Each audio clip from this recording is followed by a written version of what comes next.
छात्राओं की सभी समस्याओं के समाधान के लिए प्रतिबद्ध है गुरु जंभेश्वर विश्वविद्यालय। कुलपति समर्थ पोर्टल पर आ रही समस्या के बारे में निदान बताया। राष्ट्रीय इत्तेफाक समाचार अमरोहा।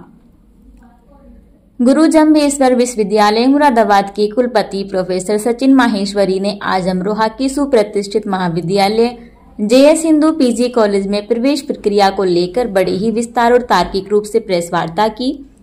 आपने निम्नलिखित बिंदुओं के आधार पर प्रेस वार्ता को संबोधित करते हुए जानकारी दी। आपने इस संबंध में बताया कि गुरु जंभेश्वर विश्वविद्यालय GJU के छात्रों के लिए समर्थ पोर्टल पर पंजीकरण 26 मई की शाम से शुरू हो गए हैं। विदित हो, नव स्थापित विश्वविद्यालयों में से GJU पहला संस्थान है जिसने नए सत्र के लिए समर्थ पोर्टल पर पंजीकरण शुरू किया। समय में इनकी ऑर्गेनाइजेशनल स्किल्स बहुत अच्छी हैं और इंटरपर्सनल स्किल्स बहुत अच्छी है। तो कम से कम अमरोहा के लिए मैं बिल्कुल निश्चिंत हो जाता हूँ। आपस में शायद खींचता नहीं है, इसलिए अच्छा चल रहा है, उसके लिए भी मैं निश्चिंत हो जाता हूँ। जो मेरे दिल में होता है वो मैं बिल्कुल व्यक्त कर देता हूँ और वो मैं कभी चुकता नहीं, चाहे वो वीर वीरेंद्र सिंह जी हो, चाहे वो CM जैन साहब हो, चाहे कोई भी हो। और ऐसा ही हूँ, तो जैसा हूँ वैसा आपको एक्सेप्ट करना है तो करिए, नहीं है तो मुझे कह दीजिए चले जाइए, मैं चला जाऊँ। समर्थ पोर्टल के माध्यम से आपको बता दिया होगा कि 17 पॉइंट हम लोगों ने डिस्कस किए हैं मेरी अनुपस्थिति में, बखूबी आप लोगों को बता दिए गए हैं 17 पॉइंट। गुरु जंभेश्वर यूनिवर्सिटी मुरादाबाद 27 तारीख से इनको ऑनलाइन जाना था, 26 तारीख से चले गए, एक दिन पहले चले गए। और न केवल एक दिन पहले चले गए, हमारा लोगों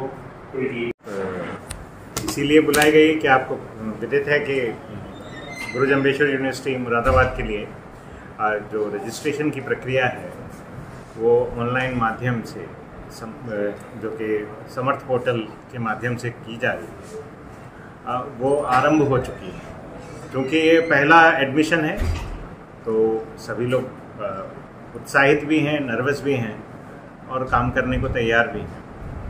तो ये पूरी तरह से सुचारू रूप से हो जाए, इस कारण सभी का श्रम लग रहा है। जैसे आज अभी मुझे थोड़ी यहाँ आने में देरी हुई तो यहाँ के प्रिंसिपल महोदय ने काम बखूबी संभाल लिया, इसका मुझे रास्ते में ही पता चल गया। हमने कुछ पॉइंट्स बनाए हैं कि लोगों को इन्फॉर्म करने के लिए। ऐसा होता है कि यहाँ पर सुदूर गांवों में जब बच्चे को पता नहीं होता है कि रजिस्ट्रेशन की प्रक्रिया कैसी है, कंप्यूटर के माध्यम से हो रही है, तो उसके लिए हमको साधन मुहैया कराने की ज़रूरत होती है।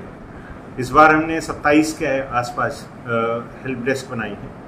सारे महाविद्यालय जो कि अनुदानित हैं या ये गवर्नमेंट कॉलेजेस हैं, वहाँ पे सभी जगह हेल्प डेस्क चल रही हैं। और वो हेल्प डेस्क गुरु जंभेश्वर यूनिवर्सिटी मुरादाबाद की हेल्प डेस्क हैं। इसका मतलब कि वो गुरु जंभेश्वर यूनिवर्सिटी मुरादाबाद के एडमिशन की प्रक्रिया को अगर किसी बच्चे को समझ में नहीं आता है तो जो साइबर कैफ़े होते हैं, वो साइबर कैफ़े उनसे कुछ पैसे लेते हैं। हम लोग उसका पैसा नहीं ले रहे हैं, लेकिन इसका मतलब ये नहीं कि रजिस्ट्रेशन का जो पैसा है वो कंडोन हो रहा है। रजिस्ट्रेशन का पैसा यथावत लगेगा, लेकिन जो साइबर कैफ़े पे जाकर जो कभी कभी बच्चा मूर्ख बन जाता था, तो वो उस प्रक्रिया को ख़त्म करने के लिए यह किया गया है। और सबको इस बात के लिए इसको प्रचारित और प्रसारित करना है कि गुरु जंभेश्वर यूनिवर्सिटी की जो वेबसाइट है वो .ac.in है, मतलब www.gjum.ac.in। एक .org करके एक फेक वेबसाइट चल रही है, उसको ना तो टच करें, क्योंकि उसको टच करेंगे तो वो फिर उसका स्थान ऊपर आएगा। और वो .org वेबसाइट है। अगर आप हमारी वेबसाइट पे जाएंगे www.gjum.ac.in तो आपको पता चलेगा कि रजिस्ट्रेशन की प्रक्रिया का YouTube वीडियो है। वहाँ पर उसमें सभी फ्लो चार्ट्स बताए गए हैं, उसमें प्रक्रिया समझाई गई है कि कैसे एडमिशन लेना है। 26 से पंजीकरण चल रहा है जी। अब तक लगभग कितने पंजीकरण हो चुके? तकरीबन 10,000 के, आपको हर्ष होना चाहिए कि तकरीबन 10,000 पंजीकरण हो चुके हैं। तो जो बच्चे वेलकम यूनिवर्सिटी में अपने पंजीकरण करा चुके हैं, जिनको जानकारी नहीं थी, उनके लिए क्या जो है सुविधा दी गई है? उनके लिए अब रोहेलखंड, देखिए इसी वजह से, क्योंकि जब हमने कई सारे हेल्पलाइन पे पूछा और हेल्पलाइन पे कई जगह संतोषजनक जवाब नहीं मिला, तो वहाँ के प्रिंसिपल महोदय को निर्देशित किया गया कि आप इसको ठीक करें। और साथ में एक यह भी कारण है प्रेस कॉन्फ्रेंस कराने का कि प्रेस कॉन्फ्रेंस में आपके जरिए हम सभी तक पहुँचें और उनको सभी को बताएं कि पंजीकरण की प्रक्रिया यह है, और वो अगर किसी भी गलत कारणवश वो कहीं और यूनिवर्सिटी में, जो कि पुरानी यूनिवर्सिटी है, वहाँ ना कराएं, वहाँ पे तभी कराएं जब अगर उनको वहाँ पर एडमिशन लेना हो। ये तो मैं नहीं कह सकता कि सभी लोग हमारी यूनिवर्सिटी में एडमिशन लें।